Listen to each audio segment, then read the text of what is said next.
Good evening. Tonight we're witnessing the downfall of Prime Minister Sir Keir Starmer. This is it. Watch how pressure explodes in this brutal committee showdown as Keir Starmer is torn apart over Britain's spiralling energy crisis. With prices rising and frustration boiling over, MPs demand answers, and they want them now. The Prime Minister faces relentless questioning on soaring bills, lack of preparation, and growing fears over the economic impact of global conflict. This isn't just politics, this is a government under fire. Before we continue, please take a moment to like this video and subscribe to Britain Daily. It's completely free and it helps us keep bringing you the hard-hitting stories that matter. Let's watch this explosive clip. Thank you very much, Ms Ferguson. Bill Esterton, MP. Thank you very much, Chair. Your cost of living champion, Richard Walker, wrote in the Sunday Times yesterday that there should be a short-term intervention by the government to prevent profiteering in the short term from surging oil and fuel prices. Are you going to follow his advice? I've just seen him to say we need to discuss those proposals urgently together. But we are looking at measures to deal with profiteering. I've already asked the CMA to look at this. I think we might look at what further teeth we can give the CMA to deal with this. I think there isn't enough regulation in this area. I want to see more on price gouging or profiteering. We absolutely need to bear down on it, and so we're actively considering whether the CMA should have additional powers to deal specifically with that. But at the moment, we're making sure they're focused on anti-profiteering steps that they can take now. One of the reasons for asking the question, it cost £40 billion to support energy bills in 2022.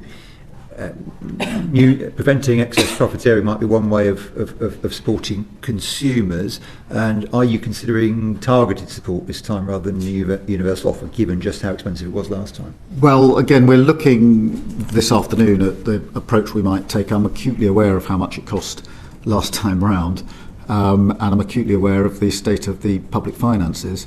But we will look this afternoon at what the appropriate approach is. There are difficulties in that we don't yet know the extent of the challenge we're facing, because we don't know when this conflict is going to come to an end. But we're actively looking at what measures we can put in place. Yeah, well, that of course is true, but we've got a pretty fair. I mean, you said earlier a couple of times that you don't want to alarm people, but people can see the prices going up now at the pumps. They can see it if they're on heating oil. People want answers now, Prime Minister. Yeah, we are looking at what support we can put in, and as soon as we're able to answer the question what exactly that looks like, we will make it clear. Obviously, we're looking at, in the first instance, at what happens when the current price cap ends, which is the end of June. I think the one we're equally focused on is the one after that, because the June to September-October period is when only about 7% of only about 77% of energy is used within households. It's after that it gets very heavy. So we're both looking at the end of June, but also looking ahead to the September-October position as well, which is when the energy percentage of energy being used goes up considerably for very obvious reasons. Yes, thank you. We touched on industry earlier in one of your answers. The Chemicals Industry Association wrote to you on the 3rd of March, and they pointed out that chemical production in the UK was down 40% between 2021 and 2024, and this has a lot to do with the crisis of that time. It's crucial to all sectors of the economy, including to our defence industries. Will you take a look at what the chemicals industry is asking? Because at the moment they're not part of some of what the government is proposing to support our heavy industry. Yes, we're prepared to look across the board, but I don't want to give the impression to the committee that we can simply put in any support to any sector to the extent that every sector will necessarily want. That's why we need to look carefully at what is possible. But we'll obviously look at the chemical sector for the reasons you've set out. Yes, and turning to energy infrastructure, now you have plans, there's been decisions on nuclear, but if we go back as a lesson, France's response to some of the oil price shocks of the 70s and beyond was to invest in nuclear. At the time, the UK didn't follow that path. We now have Sizewell C, we have the SMR programme. These are big steps forward. Can you commit, but what the industry is asking for is a commitment to a fleet approach to a long-term supply chain of production. Can you make that commitment to give that certainty, given just how important nuclear is going to be? Yes, I think it's really important, and so let me give that certainty. And that's why we've got the SMR programme, and we've identified a number of places where we will take forward those projects. Up in North Wales, obviously, is one of them. Scotland could well be one of them if the SNP would remove their veto. We could have that in Scotland as well and would actively consider it. But it is part of the future. The other thing that's very important is that if you look at the Ukraine conflict, you look at the 12-day war, you look at what's happening in Iran now, I am absolutely convinced that we need to go further and faster on renewables. The longer we are on the fossil fuel international market, the more we are susceptible to the changes in energy prices, rapid changes which you've seen in the last few weeks. The sooner we get onto homegrown renewables where we have control over the price and proper energy security, the better. And that is obviously one of our major missions in government. It's the right thing to do.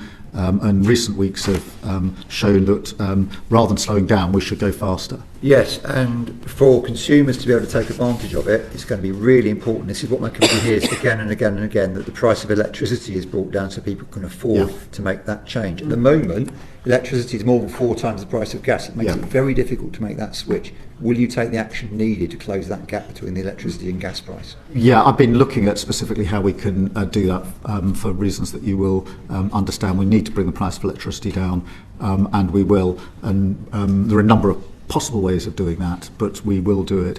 The fact that we've got more renewables now than we had at the outbreak of the Ukraine war has helped us a bit in responding in recent weeks, but it shows you the potential if we were able to go further and faster on renewables and actually get control of our own energy prices, because all the time we're on the international market, as soon as there's a conflict, the same thing happens, which is prices go up, we can't control that, and households and businesses are then at the mercy of the markets. We have to get off that system. We have to get to renewables more quickly. Thank you. And one of the challenges of more use of electricity is the state of the grid. Which is another big project on your desk. Is there anything you can tell us about what plans there are? Because that's a very long-term programme to change. Yeah, no, you're absolutely right. When I came into politics in 2015, I never thought I'd spend so much of my time talking about the grid. But it is vitally important, again, underinvested for years. We are making real progress now. We've got a new chair of the grid, as you may know, and we're working on the entire infrastructure, but also how you can do localised support and plugging into the grid. It's one of the most important things, but we are working at speed on that, and I'm very happy to write to the committee setting out fuller details of the work that we are doing, but also where we want to take this to. Thank you. And I think certainly some of the local stuff that's going on has been very helpful to people where that works. There are still some structural issues, but I'll leave that for now and bring in Jamie Stone MP. Mr. Stone. Yes. Good afternoon, Prime Minister. What you've just watched is more than just another tense committee session. It's a snapshot of a government facing mounting pressure at a critical moment. Keir Starmer walked into that room knowing the stakes were high. Energy prices are rising, the cost of living crisis is far from over, and global tensions, especially surrounding the Iran conflict, are pushing uncertainty to new levels. But what unfolded was a sustained and, at times, relentless grilling that exposed just how difficult this situation has become. MPs didn't hold back. They pushed for clarity, demanded immediate solutions, and challenged the Prime Minister on whether enough is actually being done to protect ordinary people. And perhaps the most telling moment was when it became clear that answers are still being worked out in real time. That's the core issue here. Uncertainty. Starmer emphasised that the government is looking at options, reviewing measures, and considering support. But for many watching, both inside that room and across the country, that may not be enough. Because while strategies are being discussed, people are already feeling the impact. Prices at the pump are rising, energy bills are creeping higher, and industries are warning of serious long-term damage. The debate over profiteering, regulation and targeted support highlights just how complex this crisis really is. Do you intervene heavily and risk massive public spending? Or do you take a more cautious approach and risk being seen as inactive? Starmer tried to strike that balance, acknowledging the problem while avoiding firm commitments too early. But in politics, especially during a crisis, hesitation can quickly be interpreted as weakness. And that's exactly what his critics are seizing on. The questions about nuclear investment, renewables, and the national grid also revealed something deeper: a long-term battle over the direction of the UK's entire energy strategy. This isn't just about getting through the next few months.